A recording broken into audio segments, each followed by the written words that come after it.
ಕಂದ ಕಂದ, ನನ್ನ ಬಾಳಿನ ಬೆಳಕು, ನನ್ನ ಕಣ್ಣಿನ ನಂದಾದೀಪ ಆರಿ ಹೋಯಿತಲ್ಲ.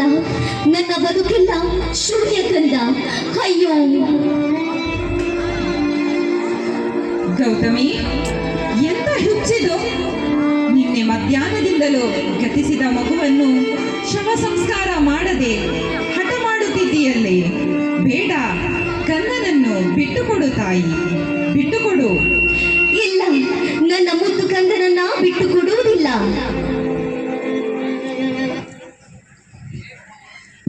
ಇದು ನನ್ನ ಪರಮಗುರು ಬುದ್ಧನ ಆವಾಸ ಸ್ಥಾನ, ಶಾಂತಿಯ ನೆಲೆಮನೆ. ದುಗುಡಕ್ಕೆ, ಅಶಾಂತಿಗೆ, ಕಣ್ಣೀರಿಗೆ ಇಲ್ಲಿ ಎಡೆಯಿಲ್ಲ ಸಹೋದರಿ. ಏನೆಂದೆ? ಕಣ್ಣೀರಿಗೆ ಎಡೆಯಿಲ್ಲವೇ? ಆ ನಿನ್ನ ಗುರು ನನ್ನ ಕಣ್ಣೀರನ್ನ ತೊಡೆದು ಹಾಕುವನೆ? ಏನನ್ನ ಕಂದನಿಗೆ ಮರುಜೀವ ಕೊಡುವನೆ? ಮರುಜೀವ ಕೊಟ್ಟರೂ ಕೊಡಬಹುದು. ಅವನು ಬದುಕನ್ನು ಗೆದ್ದು ನಿಂತವನು.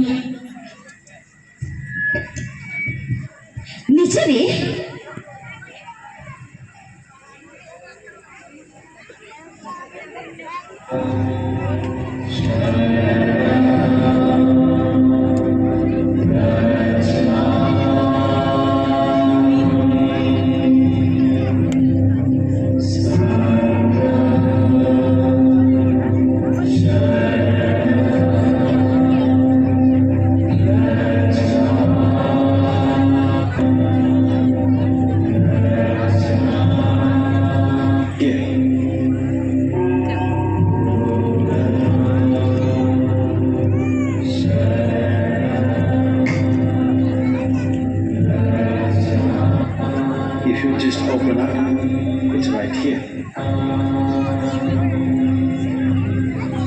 ಶಿಷ್ಯ, ನಿನ್ನ ವದನದಲ್ಲಿ ಏನಿದು ದುರ್ಮಾನ? ನನ್ನನ್ನು ನೆರಳಿನಂತೆ ಅನುಸರಿಸಿಕೊಂಡಿರುವ ನಿನಗೂ ಕತ್ತಲೆ ಕವಿಯಿತೆ? ಇಲ್ಲ ಗುರುದೇವ, ನನ್ನ ನೋವೆಲ್ಲ ತನ್ನ ಕಂದಮ್ಮನನ್ನು ಕಳೆದುಕೊಂಡು ಪರಿತಪಿಸುತ್ತಿರುವ ಈ ತಾಯಿಯದಾಗಿದೆ. ಅಯ್ಯೋ ತಂದೆ, ನನ್ನ ಕಂದನನ್ನು ಮರುಜೀವಗೊಳಿಸಬಲ್ಲೆಯಾ ತಂದೆ? ಮರುಜೀವಗೊಳಿಸಬಹುದು ತಾಯಿ, ಆದರೆ ಅದಕ್ಕೆ ನೀನೊಂದು ಹಿಡಿ ಸಾವಿಲ್ಲದ ಮನೆಯ ಸಾಸಿವೆಯನ್ನು ತರಬೇಕು ತಾಯಿ. ಆಗಲಿ ತಂದೆ, ಈಗಲೇ ತರುವೆ.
ಕರುಳವಳ್ಳಿ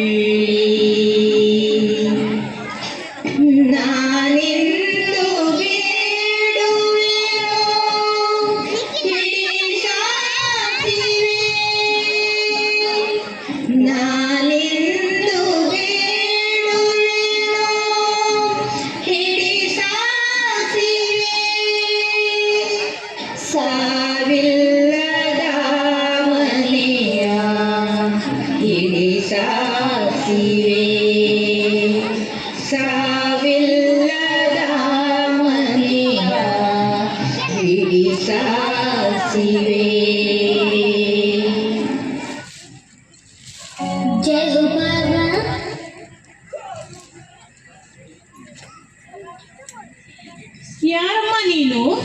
ಏನು ಬೇಕಮ್ಮ ನಿನಗೆ? ತಾಯಿ, ನನಗೆ ಒಂದು ಹಿಡಿ ಸಾಸಿವೆ ಕೊಡುವೆಯಾ? ಅಷ್ಟೇ ತಾನೇ, ಈಗಲೇ ತರುವೆ. ನಿಲ್ಲು ತಾಯಿ, ನನಗೆ ಸಾವಿಲ್ಲದ ಮನೆಯ ಸಾಸಿವೆಯೂ ಬೇಕು. ಅಯ್ಯೋ ತಾಯಿ, ನಾನು 1 ತಿಂಗಳ ಹಿಂದೆಯಷ್ಟೇ ನನ್ನ ಮಾಂಗಲ್ಯ ಭಾಗ್ಯವನ್ನು ಕಳೆದುಕೊಂಡೆ.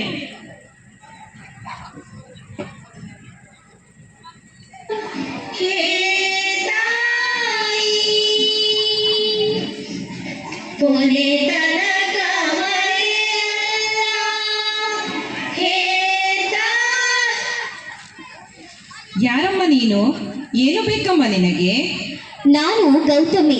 ನನಗೆ ನನ್ನ ಮಗುವಿನ ಜೀವ ಉಳಿಸಲು ಒಂದು ಹಿಡಿ ಸಾಸಿವೆ ಬೇಕು.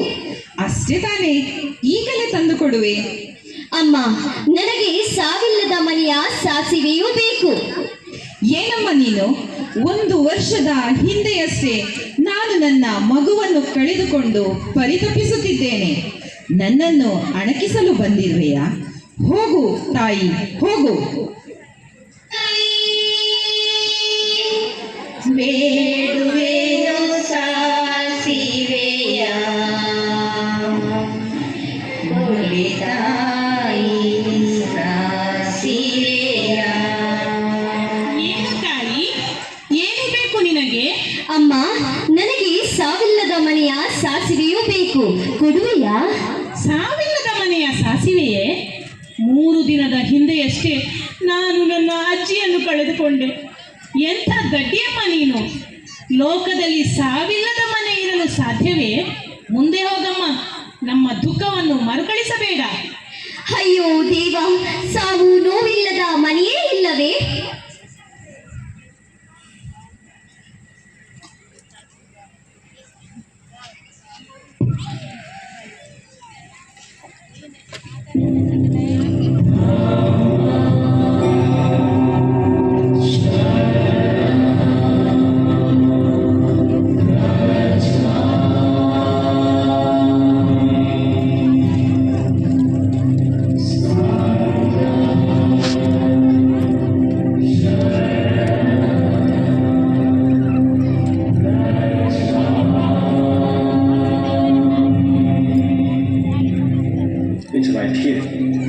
ಸಾಸಿವೆ ಕಾಳು ಸಿಕ್ಕಿದೆ ತಾಯಿ. ಕ್ಷಮಿಸು ತಂದೆ, ಸಾವಿಲ್ಲದ ಮನೆಯಿಲ್ಲ, ದುಃಖವಿಲ್ಲದ ಲೋಕವೇ ಇಲ್ಲ. ನೀನು ನನ್ನ ಕಣ್ಣು ತೆರೆಸಿದೆ. ಆಸೆ ದುಃಖಕ್ಕೆ ಮೂಲ, ಆಸೆ ದುಃಖಕ್ಕೆ ಮೂಲ. ನಾನಿದನ್ನು ಅರಿಯದೇ ಹೋದೆ. ಕ್ಷಮಿಸು ತಂದೆ, ಕ್ಷಮಿಸು. ನಾನು ನನ್ನ ಕಂದನ ಶವ ಸಂಸ್ಕಾರವನ್ನ ಮಾಡುವೆ. ಹುಟ್ಟು ಸಾವುಗಳ ನಡುವಿನ ಜೀವನವನ್ನ ಅರ್ಥ ಮಾಡಿಕೊಂಡು ಅದನ್ನು ಭಯದಿಂದ ನೋಡದೆ ಜ್ಞಾನದಿಂದ ಸ್ವೀಕರಿಸಿ ಸಾರ್ಥಕ ಹಾಗೂ ಅರ್ಥಪೂರ್ಣ ಬದುಕುವುದೇ ಹುಟ್ಟು ಸಾವು ಚಿಂತನೆಯ ಮುಖ್ಯ ಸಾರಾಂಶ.